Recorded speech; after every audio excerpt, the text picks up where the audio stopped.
जब हजरत राबिया बसरी रहमतुल्लाह अलैहा का इंतकाल होने का वक्त करीब आया तो उन्होंने फरमाया कि अगर मेरी मौत रात में हो जाए तो किसी को खबर न देना। अपने खादिमों से कहा कि जब मैं दुनिया से चली जाऊं तो पड़ोस के 2-4 लोगों को बुला लेना और उन्हीं से मेरा जनाजा पढ़वा देना, और जिस कपड़े में मैं तहज्जुद की नमाज पढ़ा करती थी उसी को मेरा कफन बना देना। सुबह होने पर लोगों को बता देना, लेकिन मेरी मौत के बाद मेरी मैयत को ज्यादा देर तक रोके रखना नहीं। जब उनका इंतकाल हो गया तो अगले दिन उनकी एक खादिमा को उन्होंने ख्वाब में देखा। उन्होंने कहा, बेटी, अल्लाह तुझे बहुत बदला दे, तूने मेरी वसीयत के मुताबिक काम किया। उस खादिमा ने देखा कि हजरत राबिया बसरी रहमतुल्लाह अलैहा ने बहुत ही खूबसूरत सब्ज लिबास पहना हुआ है। उसने सवाल किया, आपके साथ कब्र में क्या हुआ? तो उन्होंने जवाब दिया, मेरे पास मुनकर और नकीर आए और मुझसे पूछा गया, मन रब्बुक, तेरा रब कौन है? मैंने कहा, सुभान अल्लाह, जिस अल्लाह का जिक्र मैं 40 साल गुजारी हूं, क्या मैं उसे 4 हाथ नीचे पहुंचकर भूल जाऊं? जो कलिमा और जिक्र मैं जिंदगी में नहीं छोड़ सकी, वही अल्लाह ने मुझे कब्र की 4 हाथ जमीन के अंदर मैं अल्लाह को भूल जाओ। हजरत राबिया बसरी रहमतुल्लाह अलैहा अपने कमरे में सोई हुई थी। उसी दौरान एक चोर आ गया। चोर ने चारों तरफ देखा, लेकिन उसे कोई ऐसी चीज नजर नहीं आई जिसे वह चुरा सके। उसे सिर्फ एक चादर दिखाई दी।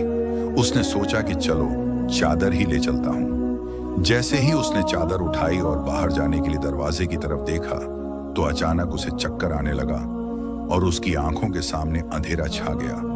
तो वह डर गया और उस घबराहट में उसने वह चादर फेंक दी। जैसे ही वह दरवाजे से बाहर कदम रखने लगा, अचानक एक आवाज आई, अगर एक दोस्त सोया हुआ होता है तो दूसरा दोस्त जागता रहता है। अगर एक दोस्त सोया हुआ होता है तो दूसरा दोस्त जागता रहता है। अगर हम अल्लाह के बन जाएं तो अल्लाह ताला हमारे बन जाते हैं। वह हमारे हालात को भी संभालते हैं, हमें रोजी भी देते हैं और हमें इज्जत के साथ जिंदगी भी देते हैं। हजरत राबिया बसरी रहमतुल्लाह अलैहा की जिंदगी के हालात में लिखा है कि एक आदमी जोहर के वक्त उनसे मिलने आया। पता चला कि वह नफल नमाज की नियत करके इबादत में बैठी हुई हैं। उस आदमी ने कहा, कोई बात नहीं, मैं असर के बाद आ जाऊंगा। जब वह असर के बाद आया तो देखा कि हजरत राबिया बसरी रहमतुल्लाह अलैहा मुराकबा में मशगूल है। उसने कहा, तो फिर मैं मगरिब के बाद आ जाऊंगा। जब मगरिब के बाद आया तो मालूम हुआ कि वह मगरिब की नमाज पढ़कर अवबीन और दूसरी इबादतों में लगी हुई है। उसने कहा, अच्छा, मैं ईशा के बाद आ जाऊंगा। जब वह ईशा के बाद आया तो देखा कि हजरत राबिया बसरी रहमतुल्लाह अलैहा ने तहज्जुद की नियत कर ली है और कयाम में खड़ी है। वह आदमी तहज्जुद का वक्त आता जाता देखता रहा और वह लगातार नमाज में मशगूल रही, यहां तक कि तहज्जुद का वक्त भी गुजर गया। तहज्जुद के बाद मालूम हुआ कि उन्होंने इशराक की नियत कर ली है। यह देखकर वह आदमी हैरान रह गया और कहने लगा कि मैं कल जोहर से लेकर आज इशराक तक उन्हें देखता रहा हूं और यह तो हर वक्त इबादत ही में लगी रहती है, हर वक्त अल्लाह की इबादत में मशगूल रहती है। तो उनकी बांदी ने बताया कि उनकी तो पूरी जिंदगी इसी तरह गुजर रही है। वह इसके सिवा और कुछ नहीं करती, बस अपने रब को राजी करने की लगन है और अपने उसी काम में मग्न रहती हैं। यह एक मशहूर वाकया है कि हजरत राबिया बसरी रहमतुल्लाह अलैहा एक बार चली जा रही थी। उनके एक हाथ में पानी का लोटा था और दूसरे हाथ में आग थी। लोगों ने उनसे पूछा, ए राबिया, आप कहाँ जा रही हैं? उन्होंने जवाब दिया, मुझे यह महसूस हुआ है कि लोग अल्लाह की इबादत या तो जन्नत पाने की चाह में करते हैं या जहन्नम के डर की वजह से। इसलिए मैं चाहती हूं कि इस आग से जन्नत को जला दूं और इस पानी से जहन्नम की आग को बुझा दूं, ताकि फिर लोग जन्नत या जहन्नम की वजह से नहीं बल्कि सिर्फ अल्लाह को राजी करने के लिए उसकी इबादत करें और उनकी इबादत का मकसद सिर्फ अल्लाह की रजा बन जाए। हजरत राबिया बसरी रहमतुल्लाह अलैहा वो नेक बंदी थी जिनकी पूरी जिंदगी अल्लाह की रजा के लिए वक्फ थी।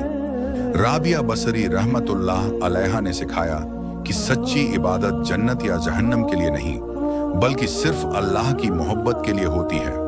अल्लाह की वली हजरत राबिया बसरी रहमतुल्लाह अलैहा ने अपनी जिंदगी से इखलास और तकवा का बेहतरीन नमूना पेश किया। हजरत राबिया बसरी रहमतुल्लाह अलैहा की जिंदगी इस बात की गवाही है कि जो अल्लाह का हो जाता है, अल्लाह उसका हो जाता है। राबिया बसरी रहमतुल्लाह अलैहा की हर सांस अल्लाह की याद में थी और उनका हर कदम अल्लाह की रजा की तरफ। अल्लाह ताला को सबसे ज्यादा अपनी तारीफ पसंद है। इसी वजह से कुरान मजीद की पहली आयत में फरमाया गया है, अल्हम्दुलिल्लाहि रब्बिल आलमीन। मेरे नबी की दुआ सुनो। सुबह और शाम वह अपने रब की तारीफ किया करते थे। मेरे नबी अपने रब की ऐसी हम्द और सना बयान फरमाते थे कि अगर सारी इंसानियत की तारीफें इकट्ठी कर दी जाए तब भी अल्लाह के बारे में मेरे नबी की हम्द और सना सबसे ज्यादा और सबसे ऊंची है। मेरे नबी के चंद अल्फाज में समंदर समा जाते थे और हम तो इतने अल्फाज भी नहीं जानते। यह हमारी बदकिस्मती है। मेरे नबी ने कभी लंबे लंबे लफ्जों या भारी किताबों की जरूरत नहीं समझी। उनकी पूरी जिंदगी 23 साल की रिसालत पर आधारित थी। कोई लंबी चौड़ी किताबें नहीं थीं, लेकिन उनके अल्फाज ऐसे थे कि थोड़े में बहुत कुछ समझा देते थे। उनके कलाम में मिसालें होती थीं, वाकयात होते थे, ताकि सुनने वाला आसानी से समझ सके। अगर हम अपना सिर कयामत की सुबह तक सजदे में रख दें तब भी हम अल्लाह की वहदानियत वैसी बयान नहीं कर सकते जैसी बयान करने का हक है। सुना है कि अगर दुनिया के जितने भी समंदर हैं उन सबको स्याही बना दिया जाए और उनके पानी से इंक बना ली जाए और अगर उस स्याही से अल्लाह की तारीफ लिखी जाए तब भी हम अल्लाह की तारीफ की एक लाइन भी पूरी नहीं लिख पाएंगे।